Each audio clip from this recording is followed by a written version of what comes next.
자, 오늘부터 해서 4주간 저는 그 송도의 정체성에 대한 이야기를 잠깐 나눌까 합니다. 송도란 무엇인가? 그리고 송도가 왜 존재해야 하는가라고 하는 그런 부분입니다. 자, 우리 송도님들에게 먼저 질문 한번 던져볼까요? 송도라고 하면 뭐라고 생각되어지십니까? 송도. 우리 목사님은 정답만 이야기해. 이미 설교 끝났어. 송도 그러면은 우리는 그냥 단순하게 뭐 거룩한 백성이라고 여길 수도 있고, 송도다 그러면 그냥 교회에서 예배하는 자라고 우리는 생각할 수가 있습니다. 그러나 중요한 것은 송도라고 하는 것은 뭐냐면 오늘 성경에서 계속해서 반복되어지는 문구가 있어요. 그 문구가 뭡니까? 그리스도 안에서라고 하는 겁니다. 오늘 3절부터 14절까지 말씀 보면 안에서라고 하는 단어가 몇 번 쓰여졌을까요? 장장 10번 쓰여졌어요. 그리스도 안에서라고 하는 그 단어가 10번 쓰여지면서 말씀을 하기를 송도라고 하는 거룩한 백성들은 그냥 하나님 앞에 나와서 예배하는 자를 송도라고 지칭하지 않는다라고 하는 거예요.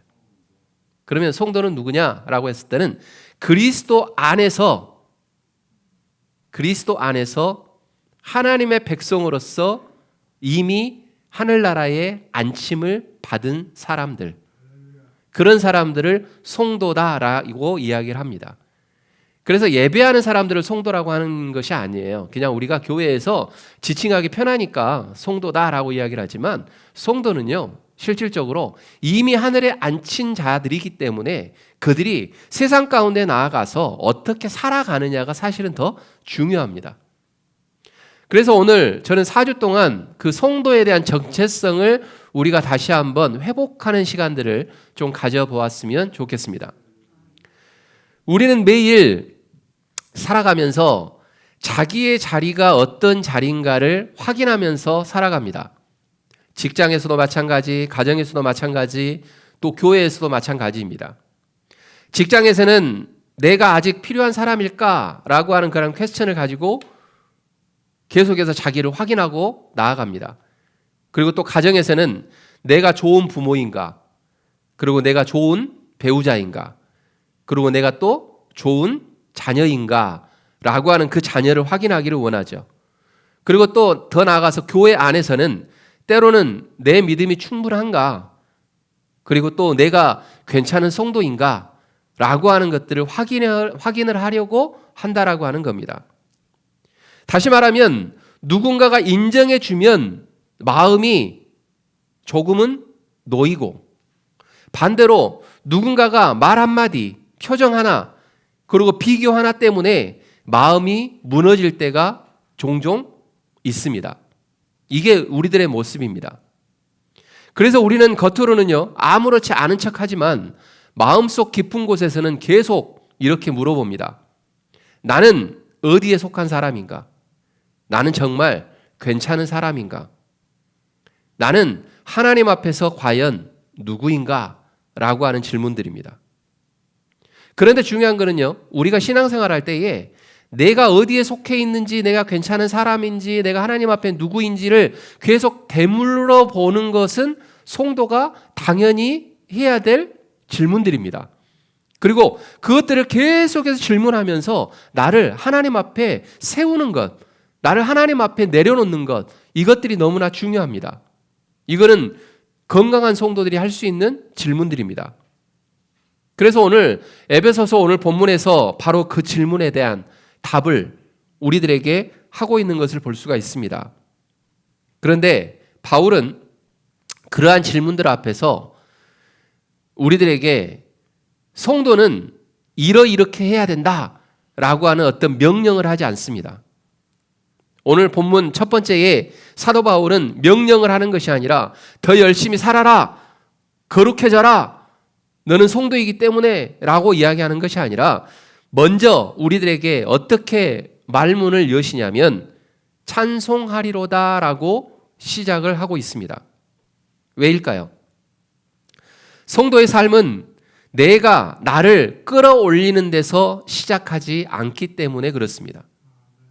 성도는 하나님이 이미 그리스도 안에서 주신 그 은혜를 바라보는 데서 시작하기 때문에 사도 바울은 우리들이 가지고 있는 그 질문 앞에 답을 주시는데 뭐라고 이야기하냐면 열심히 살아, 거룩하게 살아 라고 이야기하는 것이 아니라 찬송하리로다라고 말문을 열고 있다라고 하는 겁니다.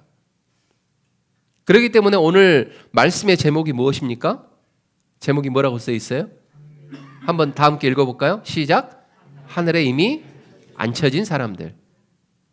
하늘에 이미 앉혀진 사람들. 이 표현은 에베소서 2장 6절까지 계속해서 흘러가는 그러한 제목입니다. 그리고 오늘 본문 1장 3절 말씀을 그 기초로 하는데 그게 뭐냐면 하나님께서 그리스도 안에서 우리에게 하늘에 속한 모든 신령한 복을 이미 허락하셨다. 이미 주셨다라고 사도 바울은 증언을 하고 있다라고 하는 거예요. 그렇기 때문에 성도는요, 땅에서 겨우 자기 자리를 얻어서 하늘로 올라가려는 그러한 사람이 결코 아닙니다.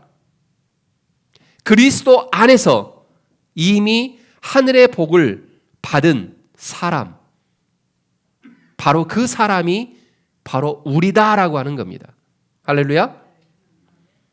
그렇기 때문에 오늘 말씀의 중심은 바로 여기에 있습니다. 성도는 땅의 평가로 자기 자리를 얻는 사람이 아니라 그리스도 안에서 이미 하늘의 복을 받은 사람이다 라고 하는 겁니다. 한번 따라서 한번 해볼까요? 성도는 땅의 평가로 자기 자리를 얻는 사람이 아니라 그리스도 안에서, 이게 중요해요. 그리스도 안에서 이미 하늘의 복을 받은 사람이다. 할렐루야. 한번 옆에 있는 성도님들하고 인사 한번. 축하드립니다. 축하드립니다. 그래서 오늘 저는 하늘에 이미 앉혀진 사람들이라고 하는 이 말씀을 통해서 세 가지의 중심적인 말씀을 드리고자 합니다. 첫 번째는 성도는 하나님의 사랑 안에서 택하심을 받은 사람이다 라고 하는 정의입니다. 오늘 본문 3절 말씀은 이렇게 시작하죠. 찬송하리로다 라고 시작합니다. 바울은 지금 상황에서 보면 감옥 같은 현실 속에서 하나님을 찬송하고 있습니다. 그러나 찬송할 수 없는 상황이에요. 바울의 상황에서는.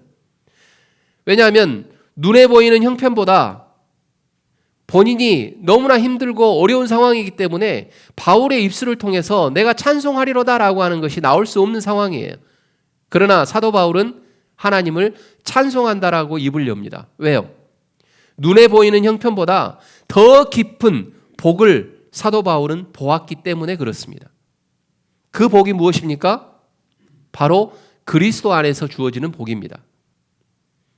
에베소서 1장 3절에서부터 14절 오늘 본문 말씀까지 보면 아까 전에 말씀드렸던 것처럼 그리스도 안에서 그 안에서 그로 말미암아라고 하는 표현이 몇 번 사용됐다고요? 10번. 안에서라고 하는 건 10번. 이제 말미암아까지 포함하면 11번이 포함됩니다. 그래서 성도의 정체성은 혼자 서 있는 자아에서 나오지 않습니다.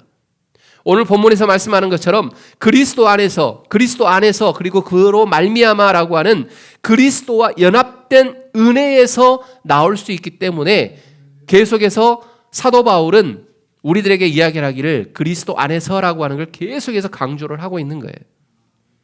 더 나아가서 4절을 한번 봐볼까요? 4절 말씀 한번 읽어보겠습니다. 4절 다 함께 읽습니다. 시작.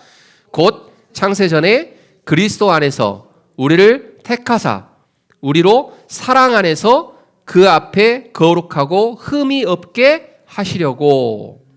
아멘. 하나님께서 우리를 창세전에 그리스도 안에서 택하셨다라고 말씀합니다. 그리고 이 말씀은 우리를 결코 교만하게 만들기 위한 말씀은 아닙니다. 오히려 가장 깊은 안식을 우리들에게 허락하는 그러한 말씀입니다. 내가 나를 설명하기 전에, 내가 내 인생의 어떤 결과를 만들기 전에 하나님은 그리스도 안에서 자기 백성을 사랑으로 부르셨다라고 말씀을 하고 있는 겁니다. 우리는 보통 우리가 살아가고 있는 그런 삶의 현재의 성적표를 통해서 나를 판단하려고 하는 경우들이 많습니다. 이번 주에 내가 얼마나 기도를 잘했는가, 사람들에게 얼마나 인정을 받았는가, 그리고 자녀들에게 자녀가 기대대로 잘 살아가고 있는가, 그리고 내가 자녀들 앞에 부끄럽지 않는 모습으로 서 있는가, 그리고 사역의 결과가 있었는가 라고 하는 어떤 판단의 기준들을 세워놓고 살 때가 많습니다. 그래서 잘 되면 하나님께 가까운 것 같고, 또 여기에서 하나라도 무너지면 하나님께서 나를 또 멀리하는 것 같고, 그래서 마음이 무거워질 때가 있고, 그런 경우들이 종종 있습니다. 그러나 본문은 우리들에게 정확하게 말씀합니다. 성도의 가장 깊은 이름, 그 성도라고 하는 이름은 성취자가 아니다라고 하는 거예요. 어떤 질문을 던져놓고 그거를 완성하기 위해서 몸부림치면서 그 완성도를 지켜보는 어떤 성취자가 아니라, 성도라고 하는 것은 하나님의 자녀다라고 강하게 이야기하고 있는 거예요. 사랑하는 성도 여러분, 내가 세우는 내 기준에 미달했다고 해서 좌절하거나 낙심하지 마십시오. 우리는 이미 하늘에 이미 앉혀진 사람들입니다. 이미 하나님께서 우리를 하나님의 자녀라고 불러주셨습니다. 그렇기 때문에 세상의 평가는 이 말 앞에서는 힘을 쓸 수가 없습니다. 그런데 우리는 세상 가운데 살다 보니까 너무나 이 세상의 질문 앞에 쓰러질 때가 많다라고 하는 거죠. 한번 5절 말씀에 뭐라고 또 사도 바울이 우리들에게 위로하는지 한번 볼까요? 5절 말씀 한번 읽어보겠습니다. 읽습니다. 시작. 그 기쁘신 뜻대로 우리를 예정하사 예수 그리스도로 말미암아 자기의 아들들이 되게 하셨으니, 하나님이 우리를 예수 그리스도로 말미암아 자기의 아들들이 되게 하셨다라고 말씀을 하고 있습니다. 이것이 복음의 출발입니다.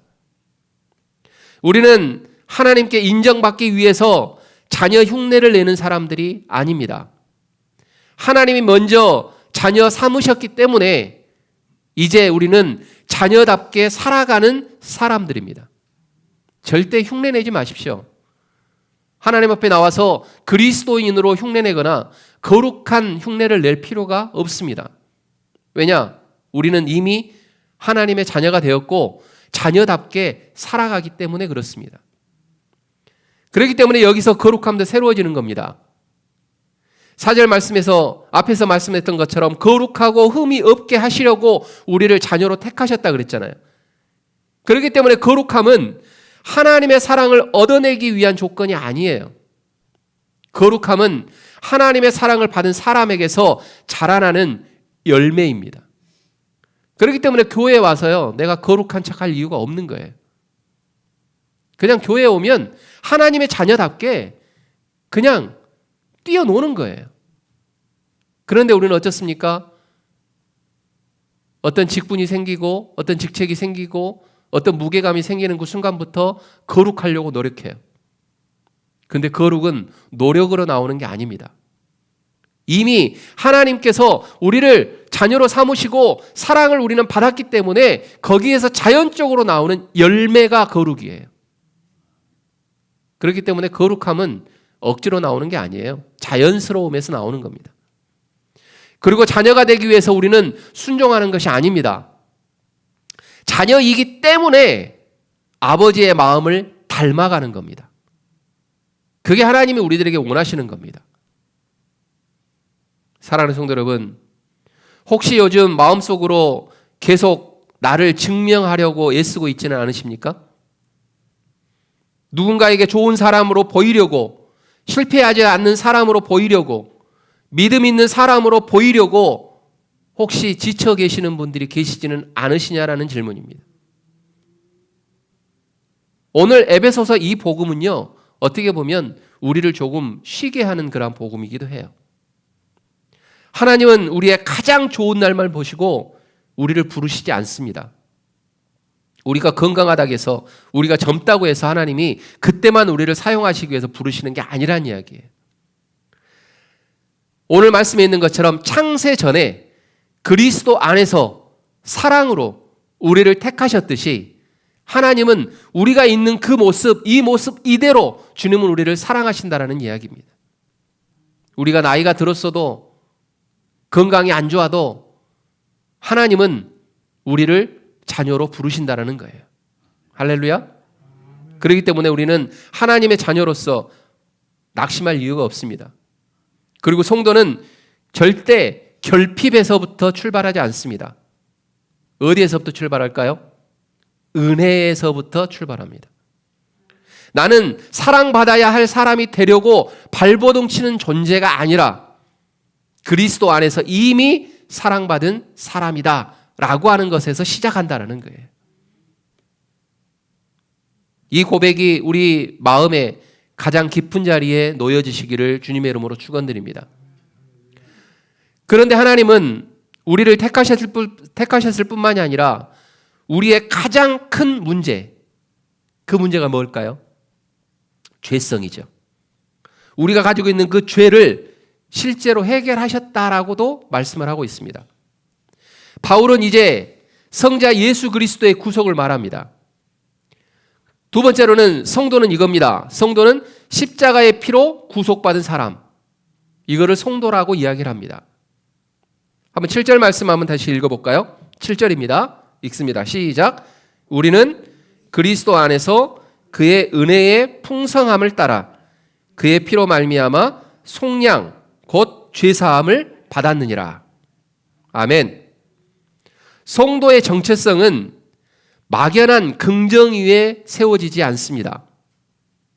어디에 세워질까요? 십자가의 피 위에 세워집니다. 우리는 때로 나는 괜찮은 사람이야 라고 스스로를 설득하려고 노력합니다. 그러나 복음은 단순히 너는 괜찮다 라고 말하지 않습니다. 복음은 더 정직하게 우리를 하나님 앞에 세웁니다. 뭐라고요? 너는 죄인이다. 한번 옆에 있는 성도에게 한번 이야기해 볼까요? 너는 죄인이다. 참 하기 힘들죠? 너는 죄인이다. 옆 사람에게 하기 힘든 질문이에요. 그러나 중요한 건 복음은 정직해야 돼요. 나도 죄인이지만 너도 죄인이다라고 하는 것에서 시작합니다. 그리고 너는 죄인이지만 그리스도의 피로 구속받았다 라고까지 가는 것이 복음입니다. 그냥 너는 죄인이다 멈춰버리면 큰일 나요. 그리고 성경이 말하는 은혜가 여기에 있습니다. 오늘 성경에 나오는 속량이라고 하는 단어가 나오잖아요. 이 속량이라고 하는 말은 값을 치르고 자유롭게 되었다라고 하는 뜻이에요. 근데 이 값을 누가 치렀냐라는 게 중요해요. 이 값을 누가 치렀어요? 내가 치렀어요? 내가 하나님 앞에 헌금한 그 비용이 그 값을 치르는 비용이에요? 아니에요. 여기서 말하는 값을 치르고 자유롭게 되었다라고 하는 것은 하나님이 우리의 죄를 대충 넘어가신다라고 하는 의미가 아니에요. 그리스도의 피로 값을 치르셨다라고 하는 의미입니다. 그래서 죄사함은 절대 값싼 위로가 아닙니다. 하나님의 아들이 자기 백성을 내어주신 값비싼 은혜입니다. 근데 그걸 잊어버리면 성도의 정체성은 무너지게 되는 겁니다. 우리는 과거의 실패가 나를 더 정확하게 설명한다고 느낄 때가 많습니다. 그래서 내가 했던 말, 또 무너진 관계, 또 반복되어진 나의 약점들, 아무에게도 말하지 않았던 어떤 부끄러움들, 이러한 것들이 마음속에서 계속해서 속삭입니다. 그러면서 이런 자책감을 갖죠. 너는 결국 그런 사람이야 라고 하는 자책감을 가져요. 그래서 어떤 분들은 오래전 실수 하나를 가지고 아직도 마음속 법정에 세워두고요, 자신을 정죄하는 사람들이 있어요. 우리가 전도하다 보면 그런 사람들이 있습니다. 내가 어떻게 예수님 앞에 나갑니까? 내가 예수님 앞에 나갈 수 없는 죄인인데. 잘 알아요. 성경을 잘 알아. 나는 죄인이다라고는 잘 알아. 근데 성경을 절반만 알아. 나는 죄인이다라고는 알고 그 다음에 이미 그 죄를 하나님이 예수 그리스도를 통해서 사함을 주셨다라고 한 것까지를 몰라. 그러면서 자신이 예수 앞에 안 나간다는 거예요. 그러면서 나는 결국 그런 사람이야 라고 이야기한다는 거죠. 그러나 본문은 우리들에게 더 큰 음성으로 이렇게 말합니다. 그리스도 안에서 너는 속량받은 사람이다. 죄사함을 받은 사람이다. 라고 성경에서는 우리들에게 정의하고 있다라고 하는 겁니다. 그렇기 때문에 나의 실패가 사실일 수 있습니다.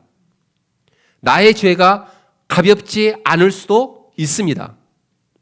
그래서 예수 앞에 나올 수 없다라고 하는 그것 이해하지 못하는 거 아닙니다.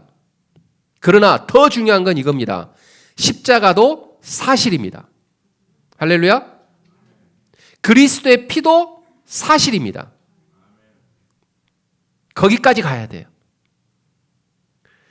내 실패가, 내 죄가 사실이다라고 하는 것을 인정하는 그 순간 우리는 어디까지 가야 되느냐? 십자가도 사실이고 그리스도의 피도 사실이다까지 가야 된다는 거예요. 그게 성도의 정체성이다라고 하는 겁니다. 그리고 하나님의 은혜가 내가 가지고 있는 그 죄보다 더 크다라고 하는 사실들을 인정해야 합니다. 한번 따라서 한번 해볼까요? 하나님의 은혜가 나의 죄보다 크다. 이걸 선언하는 겁니다. 이 은혜를 아는 사람은 이제 두 가지의 자유를 얻을 수 있어요. 첫 번째는 정죄감에서 나오는 자유를 얻을 수가 있습니다. 더 이상의 과거의 실패가 내 이름이 아니라는 거예요. 나는 성도이기 때문에 과거에 내가 실패했던 것이 내 이름이 아니라는 거예요. 이제는 새로운 이름을 가졌는데 그 이름이 뭐냐? 성도라고 하는 이름이에요. 그 다음에 두 번째로는 변명에서 나오는 자유를 우리는 얻을 수가 있습니다. 십자가 앞에서 죄를 숨기지 않아도 되는 겁니다. 내가 가지고 있었던 잘못, 내가 가지고 있던 실수, 내가 가지고 있었던 그 죄들을 십자가 앞에서는 떳떳하게 내려놓을 수가 있는 거예요. 이미 주님이 값을 치르셨기 때문에 우리는 정직하게 하나님 앞에 회개할 수가 있다라고 하는 겁니다. 잘못했다고 숨기는 것이 아니라 말할 수 있어야 합니다. 사과할 수 있어야 합니다. 그리고 다시 시작할 수 있어야 합니다. 이게 성도입니다. 그래서 8절과 9절에서는 계속해서 이런 이야기를 하시잖아요. 하나님이 그 은혜를 풍성하게 우리에게 넘치게 하시고 그 뜻의 비밀을 알리셨다라고 말씀하시잖아요. 그리고 10절에서는 또 뭐라고 합니까? 그 뜻이 때가 찬 경륜을 위하여 그리스도 안에서 만물을 통일되게 하셨다라고 말씀을 하고 있지 않습니까? 그렇기 때문에 우리의 구원은 내 마음 하나 편해지자고 문제를 끝나는 것에서 시작되는 것이 아닙니다. 하나님은 그리스도 안에서 흩어진 것들을 다 모으시고 깨어진 것들을 회복하시고 죄로 무너진 세상을 새롭게 하시는 큰 뜻을 이루시기 위해서 우리를 구원하신 것입니다. 그래서 성도는 자기 인생을 너무 작게 보면 안 됩니다. 지금 내 삶이 다 이해되지 않아도, 지금 내 상황이 흔들려도 그리스도 안에서 하나님의 뜻은 무너지지 않는다라고 하는 그 믿음을 가지고 우리가 세상 가운데 당당하게 살아가는 것이 바로 성도의 삶인 것입니다. 그렇기 때문에 성도는 우연히 흘러가는 사람이 아니에요. 그리스도 안에서 하나님의 뜻 안에 세워져 있는 사람이기 때문에 우연히 흘러가는 사람이 아닙니다. 사랑하는 성도 여러분, 십자가는 우리의 죄를 폭로합니다. 그렇지만 우리를 절망으로 몰아넣지는 않습니다. 그리고 십자가는 우리의 죄가 얼마나 깊은지를 보여주지만 동시에 하나님의 사랑이 얼마나 더 깊은지를 우리들에게 선포합니다. 그러므로 주님 앞에 숨지 마십시오. 실패 때문에 예배의 자리에서 물러서지 마십시오. 그리스도의 피가 우리를 하나님께 가까이 나갈 수 있도록 도와주실 것입니다. 그리고 세 번째로는 성도는 성령으로 인치심을 받은 하나님의 소유라고 말씀을 합니다. 바울은 이제 성령의 일을 말합니다. 그게 뭐냐면 택하신 은혜, 구속하신 은혜. 그 은혜가 우리에게 어떻게 확증되었는가 라고 하는 답입니다. 그거는 바로 성령께서 우리를 인치셨다라고 말씀을 하고 있습니다. 한번 13절 말씀을 한번 읽어볼까요? 13절 다 함께 읽습니다. 시작. 그 안에서 너희도 진리의 말씀 곧 너희의 구원의 복음을 듣고 그 안에서 또한 믿어 약속의 성령으로 인치심을 받았으니. 13절은 우리가 진리의 말씀 곧 구원의 복음을 듣고 그리스도 안에서 믿어서 약속의 성령으로 인치심을 받았다라고 말씀을 합니다. 여기에서 믿음의 질서가 담겨 있죠. 그게 뭡니까? 복음을 듣고 그리고 믿고 그 다음에 성령의 인치심을 받고, 이 세 가지가 복음의 믿음의 질서입니다. 그렇기 때문에 인치심은 하나님이 우리를 자기 백성으로 삼으셨다라고 하는 표시입니다. 다시 말씀드리면 뭐라고 말씀하시는 거예요? 너는 내 것이라 라고 우리들에게 표시를 했다라고 하는 거예요. 바로 이것이 성령의 인치심입니다. 그래서 성령은 단지 우리가 예배 때 뜨겁게 느끼는 어떤 감정을 말하는 것이 아닙니다. 예배 때 우리가 뜨겁게 감정을 느끼면 성령님이 오시고 세상 가운데 갔을 때 누군가 도로에서 교통사고가 나와가지고 누군가 싸울 때는 성령님이 떠나가시는 게 아니라는 거예요. 성령님은 하나님이 우리에게 주시는 보증 수표입니다. 그렇기 때문에 14절은 성령께서 우리 기업의 보증이 되신다라고 말씀을 하고 있는 거예요. 그렇기 때문에 신앙생활 하다 보면 이런 두려움이 찾아오잖아요. 내가 끝까지 믿을 수 있을까? 또 흔들리면 어떡하지? 이렇게 연약한데 정말 하나님이 내가 하나님의 사람으로서 설 수 있을까? 라고 하는 의구심이 나에게 생길 수 있다는 거예요. 그리고 특히 반복해서 넘어질 때, 기도에 열심히 식을 때, 마음이 차가워질 때 우리는 이렇게 의심한다는 거죠. 우리 스스로를. 그런데 본문은 그런 우리의 시선을 어디로 돌리냐면 나를 붙드시는 힘이 아니라, 나의 붙드는 힘이 아니라, 내가 붙들고 있는 힘이 아니라 하나님의 붙드시는 은혜로 우리를 인도하고 있다라고 하는 사실이에요. 성령님께서 보증이 되신다라고 하는 14절 말씀 정말 중요합니다. 하나님이 시작하시는 그 구원은 하나님이 책임지신다라고 하는 뜻이 담겨 있어요. 하나님이 나를 택하셨기 때문에 나를 책임지신다라는 뜻이 담겨 있다라는 거예요. 그런다고 해서 성도의 삶이 경고망동으로 살아가는 것을 의미하는 건 아닙니다. 나의 손이 약할 때 주님의 손은 약하지 않습니다. 나의 믿음이 흔들릴 때 하나님의 약속 자체도 흔들리는 것은 아닙니다. 단지 내가 흔들릴 뿐입니다. 물론 이것은 앞에서 말씀드린 것처럼 대충 살아도 된다라고 하는 허락의 조건이 아니에요. 오히려 정반대예요. 내가 하나님의 소유라고 하는 사실을 알면 내 삶을 함부로 다룰 수 없습니다. 내 몸, 내 말, 내 시간, 내 관계, 내 은밀한 선택, 이 모든 것들이 모두 주님의 것임을 기억하는 것. 바로 이것이 하나님께서 나를 선택하신 이유인 겁니다. 성령의 인치심을 받은 사람들은 또 세상의 평가를 보고 살지 않습니다. 직장에서 정직을 선택하고 가정에서 먼저 낮아지는 말을 배우고 교회에서 인정받기 위해서 봉사하는 것이 아니라 감사가 흘러나오는 섬김으로 바뀌는 것. 이게 바로 성도의 정체성을 회복했을 때 나타나는 그러한 모습들이다라고 하는 거죠. 왜냐? 사람들의 시선이요, 나를 세우지 않아요.